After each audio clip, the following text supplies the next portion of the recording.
Olha, hoje a gente vai trazer, temos aqui mais um tema importante para você que acompanha o Jornal da Record News. No passado, nós falamos em trust, está lembrado ou não? Isso acabou levando a Lava Jato, foi discutido na Lava Jato, foi discutido no Congresso Nacional. O Eduardo Cunha, presidente da Câmara, caçado, disse, olha, esse dinheiro não é meu, esse dinheiro é um trust, não é? Fora do país, enfim. E a gente ficou meio perdido nessa história do trust. Para isso, para ficar melhor aqui para a gente poder entender melhor, eu convidei aqui o advogado, Dr. Eros Martins, que gentilmente está aqui conosco. Eros, boa noite, obrigado pela gentileza, bem-vindo. Prazer, muito obrigado. Eros, inicialmente é o seguinte, o que significa essa entidade chamada trust? Em inglês, trust é o verbo crer, acreditar, Isso, não é isso? de credibilidade. Isso, de confiança. Confiança. Na verdade, o trust não é uma entidade em si, ele é um contrato por meio do qual um instituidor transfere a propriedade do patrimônio por um administrador. Há uma relação ali de confiança, transfere para um administrador que vai administrar os bens em favor e em benefício de certos beneficiários, durante um tempo, em certas condições. Esse beneficiário pode ser tanto terceiros como o próprio instituidor. É um contrato que não existe aqui no Brasil, por uma questão histórica, ele foi desenvolvido lá pelo século XVII na Inglaterra. Começou em que época? Século XVII. 17? Pela madrugada. Há bastante tempo. Ele é muito utilizado. Inclusive, o que a gente vê hoje no noticiário, acabou chegando aqui no Brasil, é só uma das formas, mas o trust é utilizado para diversas outras. Você possivelmente vai lembrar de trust como antitrust também, que é aquela parte do direito que estuda formas de coibir monopólio para não atrapalhar o mercado, ter um sobrepreço. Que é uma forma de capitalismo monopolista, não é isso? Isso, exatamente. Mas o trust tinha uma questão só histórica aí. Por quê? No século XIX, nos Estados Unidos, os conglomerados de manufatura utilizavam a forma jurídica do trust para se unir e montar um monopólio. Sim. Por isso, a primeira lei que tratou sobre antitrust lá, falava em antitrust. Não queremos mais trust. Mas não é necessariamente trust, era monopólio. A forma utilizada lá foi o mais famoso foi o da Standard Oil.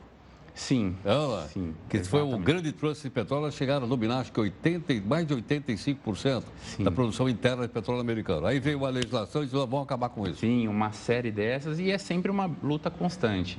Aqui no Brasil também temos exemplos, né? A todo momento tem que ter um cuidado para não haver uma concentração de mercado. Agora, o trust que nós estamos falando, então, é um administrador de bens. Isso. Ele recebe os bens que são transferidos para ele. Isso, exatamente. Agora, como é que a pessoa sabe da credibilidade, se ele tem trust ou não? Porque, veja bem, você vai passar os seus bens para uma pessoa. Sim. Um terceiro, você pode até não conhecer essa pessoa. Sim, exatamente. Por isso. Mas o trust, apesar de você passar por um administrador, existem empresas especializadas em ser trustee, que é o nome do administrador desses bens. Trustee, isso. Settlor é um instituidor, aquele que transfere a propriedade, trustee é quem administra e tem a figura dos beneficiários.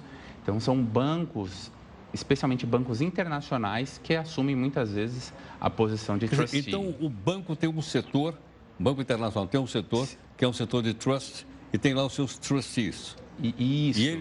Então, a credibilidade vem do próprio banco, do nome do banco, isso, exatamente. Vamos dizer, da importância que o banco tem no mercado, ou seja, de um banco sólido acima de tudo. Sim, com certeza. Eu não vou passar para o banco e o banco quebra. Não.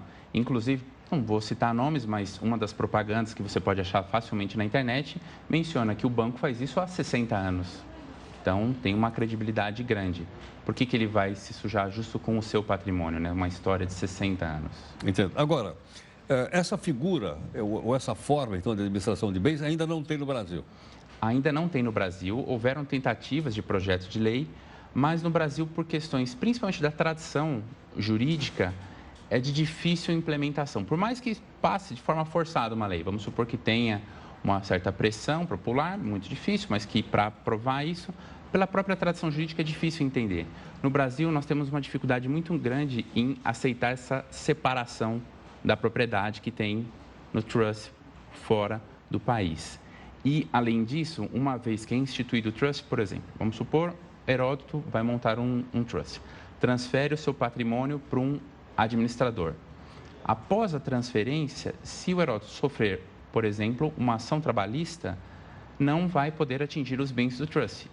Aqui no Brasil atingiria. Aqui no Brasil o risco seria muito alto, porque isso seria visto pela Justiça do Trabalho como uma forma de burlar direitos trabalhistas. Então, é difícil entender essa estrutura então, aqui. essa blindagem não existiria aqui? Não existe aqui. Legalmente não existe. Não Existem existe. pessoas que vendem estruturas diversas, né? Mas legalmente não existe nenhuma forma de blindar aqui. Entendo. Agora, os bancos brasileiros podem, vamos dizer assim, podem planejar uma coisa dessa ou não? Haja vista que bancos são internacionais. No Brasil, Mas no Brasil, não. Tem que aplicar a lei daqui, mas fora pode aplicar. Inclusive, existem muitos escritórios de advocacia que auxiliam os clientes em levar esse dinheiro para fora e fazer um trust fora do país. Uma das utilidades de fazer um trust fora do país é evitar algumas turbulências internas. Vamos imaginar, vivemos um momento político um pouco conturbado. Aqui para 2018, vai ser eleito alguém completamente fora do cenário e toma medidas drásticas, algo como confisco ou desapropriação. Então, famílias buscam trust fora do país para se proteger de oscilações, muitas vezes no plano político, econômico. E aí, então, ela procura um escritório que vai auxiliar. O trust, é bom deixar isso bem claro, né? Porque ele veio à tona por um caso de uma pretência, né? Excepcional, pretência, corrupção, mas o trust é um instrumento legal, lícito, plenamente válido. Não tem nada de errado com ele.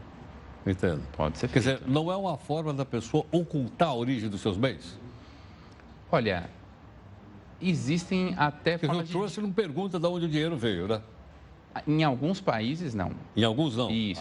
Alguns países têm uma aceitabilidade maior. Era o que era a Suíça há um tempo atrás. Existem alguns países chamados de paraísos fiscais que costumam aceitar dinheiro sem perguntar muito, também dificultam que outros países saibam quem são os beneficiários ou os instituidores, mas tem cada vez diminuído mais. A OCDE vem fazendo uma pressão para isso, principalmente por conta de quê?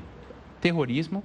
Tráfico de droga. Isso. Após o 11 de setembro, se percebeu que justo as vítimas do terrorismo eram muitas vezes os países que acobertavam esse dinheiro ilícito. Então, você não sabia de onde vinha? Não sabia de onde vinha, então acho melhor não ser tão segredo assim, porque eu posso ser atingido. Todo mundo pode ser atingido pelo terrorismo. E uma outra situação é evitar uma guerra fiscal entre os países. Se a qualquer momento você puder jogar o dinheiro para um lado, para o outro, não pagar os impostos, como nós vamos sustentar hospitais, polícia, poder judiciário e toda a estrutura do Estado?